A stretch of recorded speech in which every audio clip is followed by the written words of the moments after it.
Hola a todos, mi nombre es Ana Mariel Sturlesi y les doy la bienvenida a otra narración de Relatos, Historias de Crímenes. Con el episodio de hoy continuamos con la historia de las atrocidades realizadas por el asesino John Wayne Gacy y a la vez culminamos la segunda temporada de Relatos para continuar con los episodios en la tercera temporada que se estrenará en 2 semanas.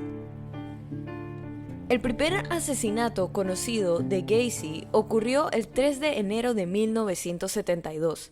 Según el relato posterior de Gacy, luego de una fiesta familiar en la noche del 2 de enero, decidió conducir para ver una exhibición de esculturas de hielo en la madrugada de la mañana siguiente. Luego, atrajo a un joven de 16 años llamado Timothy Jack McCoy de la terminal de autobuses Greyhound de Chicago a su automóvil.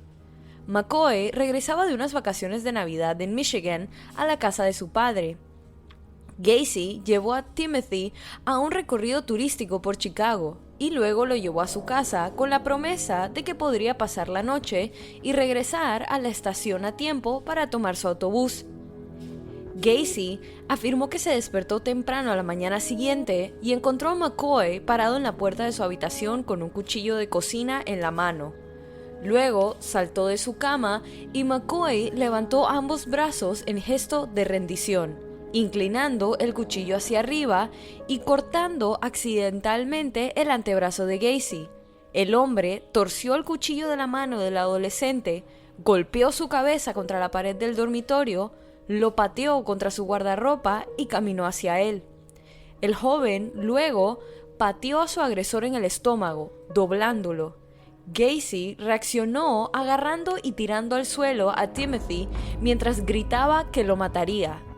Una vez que tuvo a Timothy bajo control, pasó a apuñalarlo repetidamente. Mientras McCoy agonizaba, Gacy afirmó que lavó el cuchillo en su baño. Luego fue a su cocina y vio una caja de huevos abierta y un trozo de tocino sin rebanar en la mesa de la cocina. McCoy también había puesto la mesa para 2. Había entrado en la habitación de Gacy para despertarlo mientras llevaba distraídamente el cuchillo de cocina en la mano. Gacy enterró a McCoy en su sótano y luego cubrió su tumba con una capa de concreto. En una entrevista varios años después de su arresto, Gacy dijo que inmediatamente después de matar a McCoy se sintió totalmente agotado, pero señaló que mientras apuñalaba a McCoy y escuchaba los gorgoteos y la falta de aire, había experimentado un orgasmo y describió matar como la máxima emoción.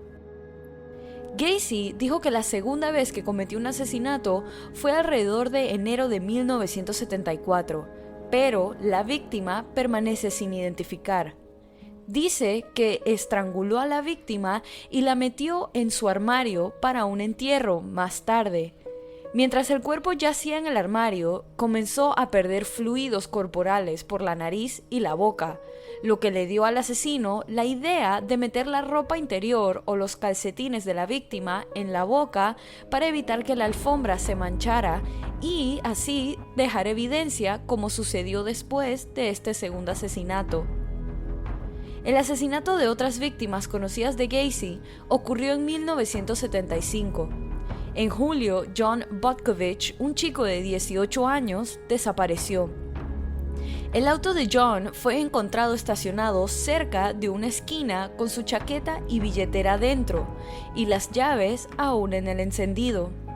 El día antes de su desaparición, el joven de 18 años se había enfrentado a Gacy por el pago atrasado de 2 semanas.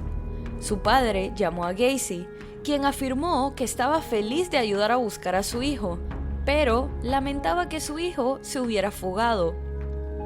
Cuando la policía lo interrogó, Gacy dijo que el adolescente desaparecido y 2 amigos habían llegado a su casa exigiendo el pago atrasado, pero habían llegado a un acuerdo y los 3 se habían ido. Durante los siguientes 3 años, los padres de John llamaron a la policía más de 100 veces, instándolos a investigar más a Gacy. Gacy luego admitió haber encontrado a Butkovich saliendo de su auto en la esquina donde se encontraron sus pertenencias, agitando los brazos para llamar su atención. Según Gacy, detuvo el auto cuando lo notó, y mientras se acercaba a su auto, el joven dijo que quería hablar con él. El asesino procedió a invitar a John a subir a su auto, y luego lo invitó a su casa para que pudieran arreglar el malentendido del dinero. En su casa, Gacy le ofreció un trago a su víctima y lo convenció de tener las muñecas esposadas a la espalda. Más tarde, se sentó sobre el pecho de John durante varias horas antes de estrangularlo. Guardó el cuerpo de Butkovich en su garaje con la intención de enterrar el cuerpo más tarde en el sótano. Cuando su esposa y sus hijastras regresaron a casa antes de lo esperado, Gacy enterró el cuerpo de Butkovich debajo del piso de concreto de la extensión del cuarto de herramientas de su garaje, en un espacio vacío donde inicialmente tenía la intención de cavar un desagüe. El payaso asesino admitió libremente que en 1975 fue también cuando comenzó a aumentar la frecuencia de sus excursiones para tener relaciones sexuales con hombres jóvenes, y a menudo se refería a estos viajes como cruceros, y cometió la mayoría de sus asesinatos durante estos viajes, entre 1976 y 1978, ya que vivió en gran medida solo después de su divorcio. Aunque siguió siendo amable con sus vecinos, varios vecinos notaron cambios erráticos en su comportamiento después de su divorcio de 1976. Esto incluía verlo en compañía de hombres jóvenes, escuchar su automóvil llegar o partir en las primeras horas de la mañana, o ver las luces de su casa encendiéndose y apagándose en las primeras horas.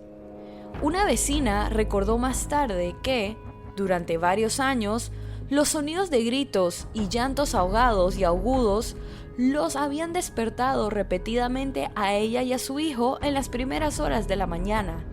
Ella identificó los sonidos como provenientes de una casa adyacente a la de ellos. Un mes después de finalizar su divorcio, Gacy secuestró y asesinó a Daryl Sampson, de 18 años, a quien se vio con vida por última vez en Chicago el 6 de abril de 1976. Gacy lo enterró debajo del comedor, con un trozo de tela atascado en su garganta. 5 semanas después, en la tarde del 14 de mayo, Randall Reffett, de 15 años, desapareció poco después de regresar a su casa. Su abuela lo vio por última vez esa misma tarde. Horas después de que Reffett fuera visto por última vez por su familia, Samuel Stapleton, de 14 años, desapareció mientras caminaba hacia su casa desde el apartamento de su hermana. Era amigo cercano de Randall. Ambos fueron enterrados juntos en el sótano, y los investigadores creen que los dos fueron asesinados la misma noche. El 3 de junio, Gacy mató a un adolescente de 17 años llamado Michael Bonin, que desapareció mientras viajaba desde Chicago. Gacy estranguló a Bonin con una ligadura y lo enterró debajo del dormitorio de huéspedes. 10 días después, Gacy asesinó a un joven de 16 años. Estas parecen haber sido las primeras víctimas que se sabe que fueron asesinadas entre el 13 de junio y el 6 de agosto de 1976, de las cuales 3 tenían entre 16 y 17 años y una víctima de asesinato no identificada parece haber sido un adulto. El 5 de agosto se sabe por última vez que un joven de Minnesota de 16 años llamado James Hankinson llamó a su familia, posiblemente desde la casa de Gacy, donde aparentemente murió después de ser asfixiado. Su cuerpo fue enterrado en el espacio de acceso, debajo del cuerpo de un joven de 17 años llamado Rick Johnston, quien fue visto con vida por última vez el 6 de agosto.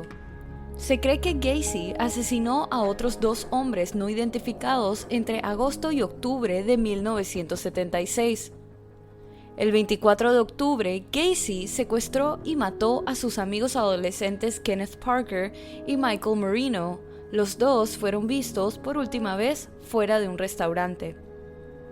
2 días después, un trabajador de la construcción de 19 años, William Bundy, desapareció después de informar a su familia que asistiría a una fiesta y que aparentemente había trabajado para Gacy en algún momento, por lo que se cree que la fiesta a la que asistía era una excusa usada por Gacy para traerlo a su casa. Fue asfixiado y enterrado bajo el dormitorio principal de Gacy. Entre noviembre y diciembre de 1976, Gacy asesinó a un joven de 21 años llamado Francis Alexander y fue enterrado debajo de la habitación que Gacy usaba como oficina. En diciembre de 1976, desapareció otro joven de 17 años llamado Gregory Godzik. Su novia lo vio por última vez fuera de su casa, después de que él la llevó a casa después de una cita. Le había informado a su familia que Gacy lo había hecho cavar trincheras para algún tipo de baldosa de drenaje en su espacio de acceso. Su automóvil fue encontrado más tarde abandonado. Sus padres y su hermana mayor contactaron a Gacy sobre su desaparición. Este afirmó que se había escapado de casa, habiendo indicado antes que deseaba hacerlo. También afirmó haber recibido un mensaje en el contestador de parte de Gregory poco después de haber desaparecido. Cuando se le preguntó si podía reproducir el mensaje para los padres del hombre desaparecido, dijo que lo había borrado. Durante los primeros días de 1977, Gacy atrajo a John Zick, de 19 años, a su casa con el pretexto de comprar su automóvil. Pero fue un truco para poder atraerlo a la casa y estrangularlo en su habitación. Mientras se producía el asesinato, Michael Rossi dormía en la casa. Gacy luego vendió el auto de John a Michael. Entre marzo y noviembre de 1977, el asesino se cobró la vida de otros 6 jóvenes, con edades comprendidas entre los 16 y 21 años. Todos fueron secuestrados mientras estaban fuera, estrangulados hasta la muerte y enterrados debajo de la casa de Gacy. Aunque la mayoría de los jóvenes que entraron en contacto con Gacy terminaron muertos, uno milagrosamente logró salir con vida. Robert Donnelly, de 19 años, fue sacado de una estación de autobuses a punta de pistola. Fue llevado a la infame casa donde fue violado, torturado y su cabeza fue sumergida repetidamente en la bañera de Gacy hasta que se desmayó. El dolor era tan insoportable que le pidió a su secuestrador que por favor lo matara, a lo que él le respondió que ya estaba llegando a ese momento. Pero, después de varias horas, Gacy llevó a Donnelly a su lugar de trabajo y lo dejó en libertad, advirtiéndole que, si se quejaba a la policía, no le creerían. Donnelly denunció el asalto y la policía interrogó a Gacy. Este mintió diciendo que tenía una relación de sexo esclavo con Donnelly, pero insistió en que todo fue consensuado y agregó que no le pagó al niño el dinero que le había prometido. Desafortunadamente, su historia fue creída y no se presentaron cargos. Otra de sus víctimas que sobrevivió fue Jeffrey Ringgold, quien, al igual que Robert Donnelly, fue torturado, violado y dejado inconsciente, pero esta vez con el uso de cloroformo. Después de varias horas de tenerlo atrapado en un dispositivo de picota colocado en el techo y sus pies bloqueados en otro dispositivo, Gacy lo llevó y lo arrojó en un parque, inconsciente, pero vivo. En 1978, el asesino se había quedado sin espacio debajo de su casa para enterrar más cuerpos, y solo pudo enterrar a uno más, un joven de 19 años llamado William Kindred, antes de decidir arrojar los cuerpos desde un puente a un río. Admitió haber arrojado un total de 5 cuerpos, pero solo se encontraron 4. Él dice que esto se debe a que tal vez uno de los cuerpos había aterrizado sobre una barcaza que pasaba. Pero el reino de terror que Gacy había construido se empezó a derrumbar a finales de 1978 con la desaparición de Robert Piest. Robert Piest desapareció después de que le dijo a su madre, que lo estaba esperando afuera de la farmacia en la que trabajaba, que iba a hablar brevemente con un contratista para analizar posibles oportunidades laborales mejor pagadas. Cuando se informó de su desaparición más tarde esa noche, la policía le pidió a Gacy, el contratista con el que había hablado Piest, que viniera para ser interrogado. Este no se presentó en la estación y la policía se enteró más tarde de que Gacy se había llevado el cuerpo de Robert de su casa y lo había arrojado al mismo río en el que había arrojado los otros cuerpos, justo después de la llamada. La policía obtuvo una orden de registro temprano en la mañana siguiente, y cuando se registró la casa de Gacy, se encontró un recibo de la farmacia perteneciente al compañero de trabajo de Robert Piest.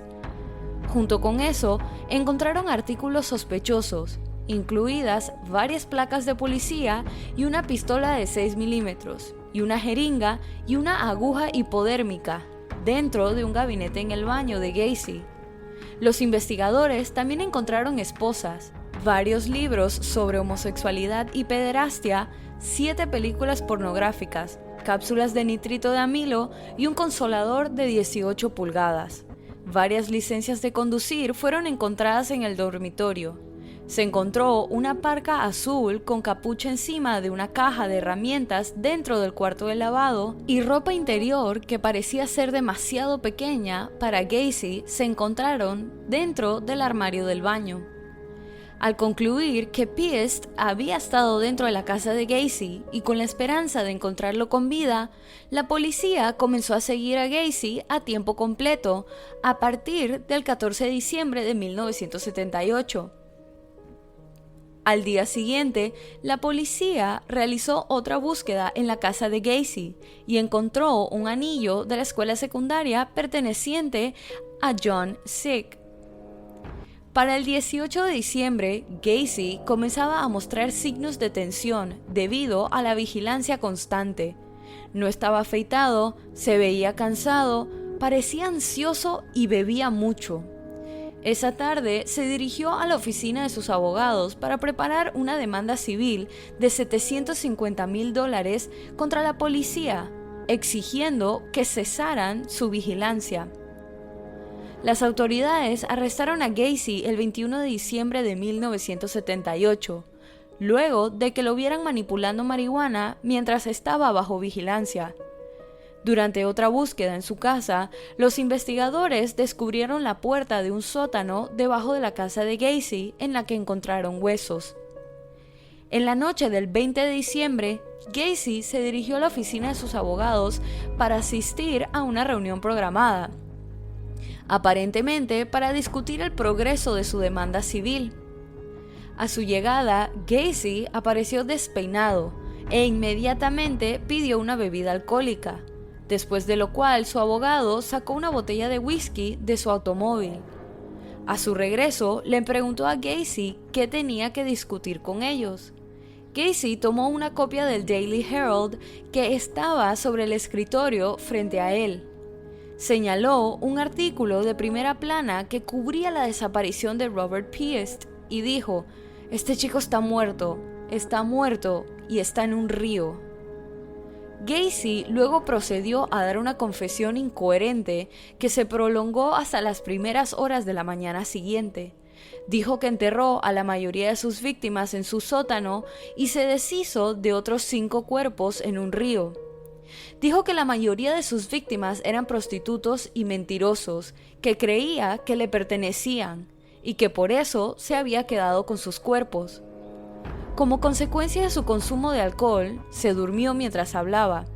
Su abogado arregló todo para que esa misma mañana se hiciera una evaluación psicológica que pudiera ser utilizada más tarde en un juzgado. Pero al despertar, se negó y salió de la oficina.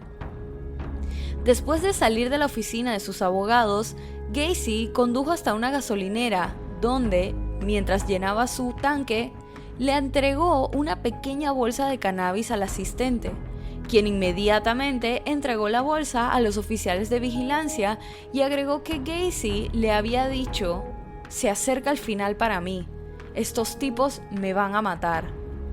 La policía decidió arrestar a Gacy lo antes posible, porque creían que podría suicidarse, luego de que se enteraran de que había estado recorriendo el pueblo despidiéndose y había ido a visitar la tumba de su padre también para despedirse. El 22 de diciembre, mientras estaba bajo custodia policial, Gacy confesó verbalmente haber matado a 33 jóvenes. Dibujó un diagrama que mostraba dónde se encontrarían los cuerpos debajo de su casa y dio los nombres de 6 de las víctimas. Fue acusado de asesinato y el 23 de diciembre comenzó el espectáculo muy público de desmantelar y cavar debajo de su casa. Para el 30 de diciembre, la policía había descubierto los restos de 29 cuerpos. El 8 de enero, Gacy fue acusado de los asesinatos de 7 jóvenes, secuestro agravado, agresión sexual desviada y tomarse libertades indecentes con un niño, de lo que se declaró inocente. El 23 de abril fue acusado de otros 26 asesinatos y un juez luego concedió una moción de que sería juzgado por los 33 cargos de asesinato simultáneamente. El juicio de John Wayne Gacy comenzó el 6 de febrero de 1980, donde sus abogados intentaron convencer al jurado de que Gacy no era culpable debido a demencia, mientras que los fiscales abogaban por una sentencia de muerte. 5 semanas después, el 12 de marzo de 1980, el jurado tardó menos de 2 horas en condenar a Gacy por el asesinato de 33 jóvenes. Al día siguiente, fue condenado a muerte. Todas las apelaciones presentadas en los años siguientes fueron denegadas, y Gacy pasó gran parte de su tiempo en el Centro Correccional de Menard. El 10 de mayo de 1994, John Wayne Gacy fue ejecutado por inyección letal en el Centro Correccional de Stateville. Solo 28 de las víctimas de Gacy han sido identificadas de manera concluyente. De estos, los más jóvenes fueron Samuel Stapleton y Michael Marino, ambos de 14 años. Los mayores eran Francis Alexander y Russell Nelson, ambos de 21 años. En 2011, el alguacil del condado de Cook, Tom Dart, anunció que su oficina renovaría la búsqueda de las identidades de las 8 víctimas desconocidas restantes en el caso. Con la nueva tecnología de ADN disponible, la policía exhumó los restos y pidió a cualquiera que supiera de un niño que desapareció entre 1970 y el 22 de septiembre de 1978 que por favor se presentara. Los resultados de las pruebas realizadas hasta el momento confirmaron la identificación de 3 víctimas. Descartaron la posibilidad de que muchos otros jóvenes desaparecidos fueran víctimas de Gacy y resolvieron 4 casos sin resolver no relacionados que datan entre 1972 y 1979. Desafortunadamente, hasta el día de hoy, 5 cuerpos permanecen sin identificar. En el momento del arresto de Gacy, había afirmado a los investigadores que el número total de víctimas de asesinato podría llegar a 45. Sin embargo, solo 33 víctimas fueron vinculadas a Gacy. Los investigadores excavaron los terrenos de su propiedad hasta que expusieron el sustrato de arcilla debajo de los cimientos, encontrando 29 cuerpos. La policía parece estar segura de que no hay más víctimas, pero la escalofriante confesión de John Wayne Gacy crea dudas y desesperación por la posibilidad de que haya otras víctimas que no hayan sido encontradas. Y así culmina esta segunda temporada de Relatos. Como se mencionó al inicio, este podcast se tomará un descanso de 2 semanas para recargar energías, realizar ajustes para crear un podcast consistente y regresar con muchas ganas de ofrecerles contenido de calidad. No me puedo despedir sin antes darles infinitas gracias a todos por el increíble apoyo que me han dado. Relatos se ha convertido en algo que jamás imaginé posible. Es muy gratificante leer sus comentarios positivos en redes sociales.